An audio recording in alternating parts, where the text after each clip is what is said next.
নমস্কার, আপনারা সবাই কেমন আছেন? তো আমি চলে এসেছি নতুন আরেকটি ভিডিও নিয়ে। তো গীতাস ব্লগে আপনাদের সবাইকে স্বাগত জানাই। আজকে জানো তো আমি সকাল সকাল ঘুম থেকে উঠেছি, এখন প্রায় 6টা বাজে। তো অনুরাগকেও তুলে ফেলেছি, যেহেতু আজকে ওর বাংলা লেখা পরীক্ষা, জানো তো। তাই সকাল সকাল ও একটু আদর খেয়ে বিরাজ করতে ওকে নিয়ে গেলাম, মায়ের আদর খেলো আর কি।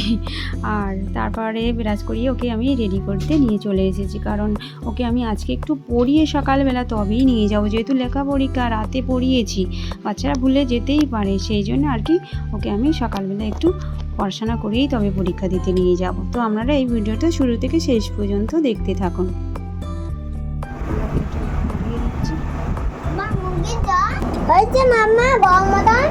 হ্যাঁ, বড় হবে, বয়ের নিচে পর্যন্ত আসবে, এই এত পর্যন্ত আসবে। আমার হাতটাও দেখি, হ্যাঁ নিচে পর্যন্ত আছে, নিচে পর্যন্ত আছে, নিচে পর্যন্ত আছে। হ্যাঁ থাক থাক না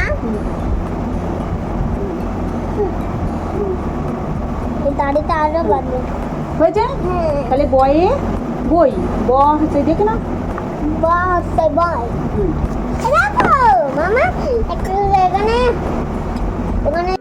অনুরাগকে রেডি করি, ওকে আমি আবার একবার করে পড়াচ্ছি, আবার একবার করে খাওয়াচ্ছি, জানো তো, নাহলে সময়ই পাবো না। তো স্কুলে বেরিয়ে পড়েছি, আর স্কুলে যেই সময় বেরিয়েছিলাম জানো তো, স্কুলে তখন বৃষ্টি পড়ছিল। তো ওকে স্কুলে ছেড়ে দিয়েছি, যে আমি বেরোবো, স্কুল থেকে বেরোতে পারছিলাম না, আর বান্ধবীরাও আমাকে আসতে দিচ্ছিল না, যে বৃষ্টি পড়ছে গুঁড়ি গুঁড়ি, তো যেতে হবে না। তো আমি বলি না, আমার বাড়িতে অনেক কাজ পড়ে আছে, প্রায় সব কাজ ফেলে রেখে অনুরাগকে স্কুলে নিয়ে চলে এসেছি, কারণ সকালবেলা সমস্ত কাজ করে স্কুলে যাওয়া সম্ভব হয় না, অর্ধেকটা কাজ হয়েছে, তো বাকি গিয়ে আবার বলি করবো, সেই জন্য স্কুল থেকে চলে এলাম। তো এই বান্ধবী, আমার দুই বান্ধবী আর কি, দুই বান্ধবী কৃষ্ণা নাম। তো একজন দোকানে ঢুকেছে, সেই সময় বলি আমি চলে যাই, টাটা দিয়ে চলে এলাম, কারণ ওর সামনে দাঁড়িয়ে থাকলেই আমাকে আর আসতে দেবে না। আর একটা বান্ধবীর সঙ্গে গল্প করতে করতে চলে এলাম। ও রয়ে যাবে, ও দুই বান্ধবী রয়ে যাবে, আর আমি চলে এলাম। তো আসার পথে ভাবছি যে বাড়িতে গিয়ে রান্না করব, কি রান্না করব এখনও ভেবে পাচ্ছি না।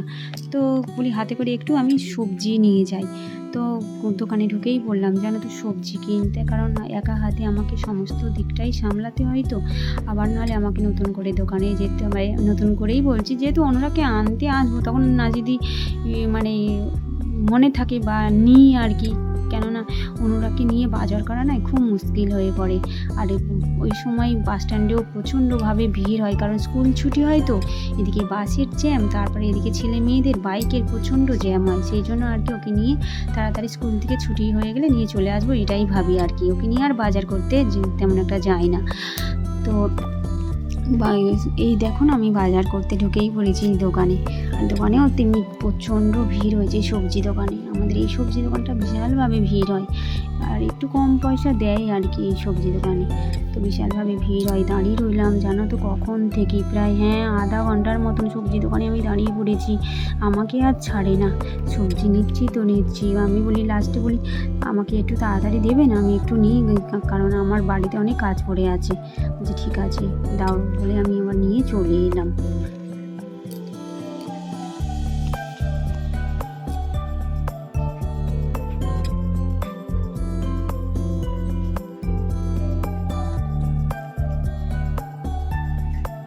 বাড়িতে চলে এসে তাড়াহুড়ো করে যা যা কাজ বাকি ছিল, পোঁছাটা বেশি করে, পোঁছাটাই কষ্ট হয়, অনেকটা টাইম লেগে যায়।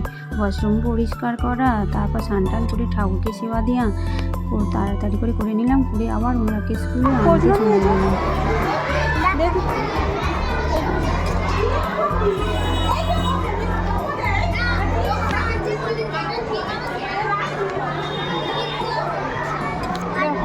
আচ্ছা ঘরে গিয়ে দেখবো এখন। আর অনুরাগের বায়না প্রত্যেক দিন থেকেই থাকে, রাস্তা দিয়ে আসার পথে, জানো তো, ও আবার ফুটি খাবো বায়না করলো, আবার ফুটি কিনে দিলাম দোকান থেকে, ফুটি খাচ্ছে। আর আজকে কি হয়েছে জানো তো, আজকের আমার মানে খুবই বেলা হয়ে গিয়েছিল কাজ সারতে। আবার অনুরাগকে যেহেতু আমার স্কুলে আনতে গেলাম, তো বলি আজকে আমি কি রান্না করব। আজকে আমি একটু শুকনোই খাবার করিনি বলে পরোটা করলাম, সবজি নিয়েছি অত, জানো তো, বেকার নিলাম, বেকার বলা ঠিক নয়, পরের দিন পর্যন্ত খেয়ে নেবো, তবুও হলেও মানে না নিলেই হতো, তো তাহলে টাইম পাবো, ওখানে অতটা টাইম লেগে গেল। আর বলি আজকে একটু সবজি পরোটা বরঞ্চ বানাই বলে আলুর তরকারি করলাম, পটল আলু দিয়ে, আর পরোটা বানালাম।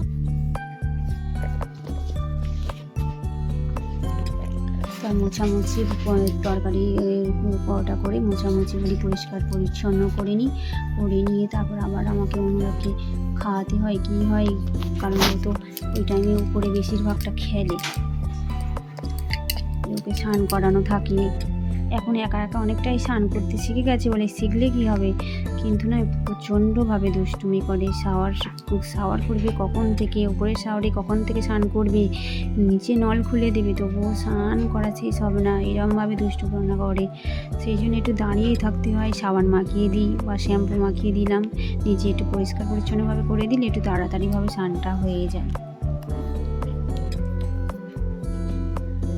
তারপর খাওয়া দাওয়া করে ঘুম থেকে উঠে দলে দিয়া জ্বালিয়ে দিই। অনুরাগ আবার বিকালবেলা ঘুম থেকে উঠে আবার উপরে চলে গেছে, তো বলি ঘুম থেকে উঠেছে, আবার ওর পরীক্ষা আছে, নিয়ে চলে আসি বলে নিয়ে এসে আবার ওকে বলি দাঁড়া এখানে তুমি বসো, আমি একটু চা করে নিই, বলে চা করলাম। আর এই লাল ডাব্বাটা ধুয়েছিলাম দুপুরে, কারণ যখন যে জিনিসটা আমার ফুরিয়ে যায় আমি সঙ্গে সঙ্গে ধুয়ে নিই, ধুয়ে পরিষ্কার, তাহলে জিনিসটা যেন কী বলবো মনটা যেন ভালো লাগে, যে এই জিনিসটা ফুরিয়ে গেছে বলে তার উপরে আবার ঢালবো কোনো জিনিস, আমি ঢালতে পছন্দ করি না, ওইটাকে আবার সাবান দিয়ে পরিষ্কার করব, তবে আবার কোনো জিনিস ওতে আমি ঢালবো, এইভাবে আমি কাজ করি। আর তারপর বলি একটু চা করে নিই বলে চা করলাম, আর অনুরাগকেও খাইয়ে দিলাম, আমিও একটু খেলাম, ওকে মনে হয় একটু মুড়ি খাওয়ালাম আর কি, আর আমি একটু চা খেলাম, কারণ সন্ধ্যেবেলা আমি আর একটু চায়ের নেশা বলে চা খেলাম।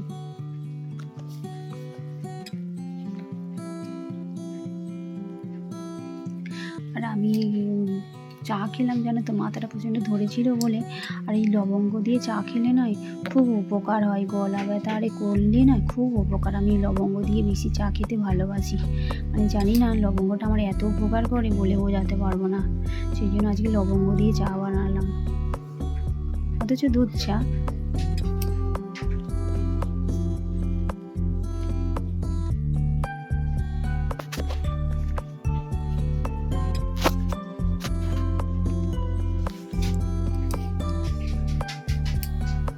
চা আমার রেডি হয়ে গেল, এবার খেয়ে নেবো।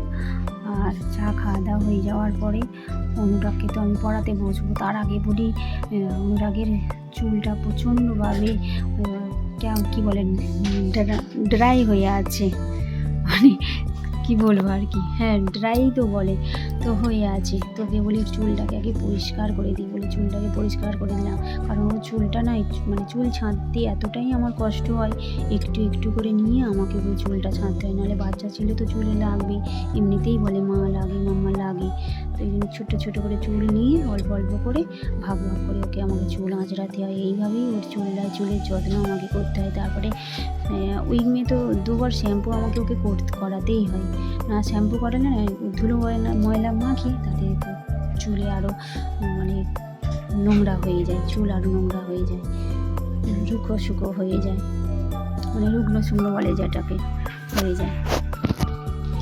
তো এই চুলটা আঁচড়ে দিয়ে বলি দুটো চুল বেঁধে দিতে কেমন লাগে আমার অনুরাগকে, তোকে দুটো চুল বেঁধে দিলাম জানো তো, চুল বেঁধে দিয়ে আমাকে একটু বলি একটু আদর করি, ও দেখি না আমাকে আদর করছে, ও আমি যদি একবার আদর করেছি জানো তো, ও আমাকে যে এত আদর করবে বলে বোঝাতে পারবো না। আর মা ছাড়া ওর ঘুম হবে না, রাতে যেখানেই থাক মায়ের কাছে ওকে ঘুমাতেই হবে, যতক্ষণ না আমি বিছানায় শোবো ততক্ষণ ও শোবে না, এইরকম।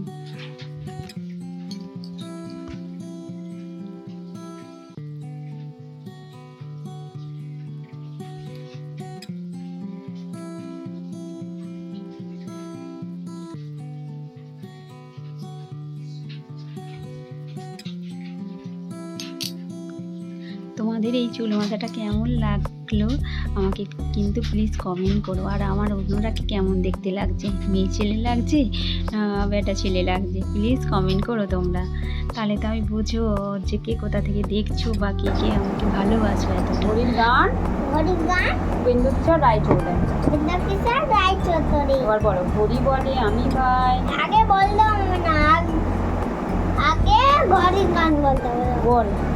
ঘরে বলে আমি ভাই চলে চলে টিক টিক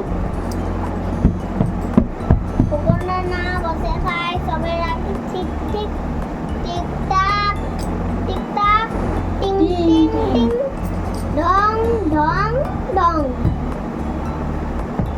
তিনবার ঢং। মামা চিড়ে দিলে কেন কানে? আচ্ছা হর্ষ উকার যোগে শব্দ বলো। আস্তাউকার করলে ফুল ফুল দুধ।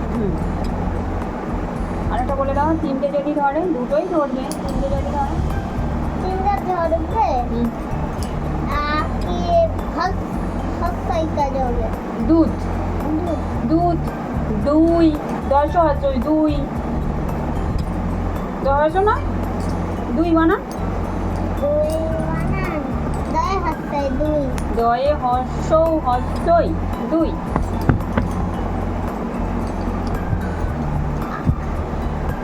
আর কি বাদ তারপরে দীর্ঘ উকার যোগে শব্দ বলো, দীর্ঘ উকার।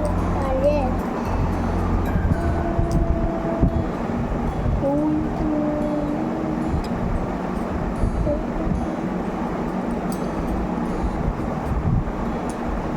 বলো দীর্ঘ দিগ্গ দীর্ঘ উকার যোগে শব্দ বলো। সুতা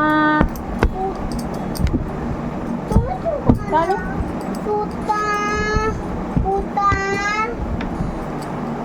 আর পুতা পুতা আর পূজা পূজা ধুনা। ধুনা। তো চলো দেখে এটা বুঝিয়ে নিব।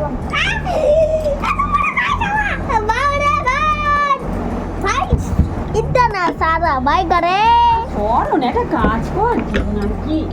অনুরাগকে পড়াতে পড়াতে আমি বালিশের রডটা পরিয়ে নিলাম আর বিছানাটাও একটু পরিষ্কার করে নিলাম, যেহেতু শোবো রাতে বিছানা পরিষ্কার না হলে ঠিক ভালো লাগে না। আর এই জামা কাপড়গুলো আমি দিয়ে দিলাম পাকার হাওয়াতে। তো বন্ধুরা আজকে আমার এই ব্লগটি এই পর্যন্তই। Tata bye bye, good night.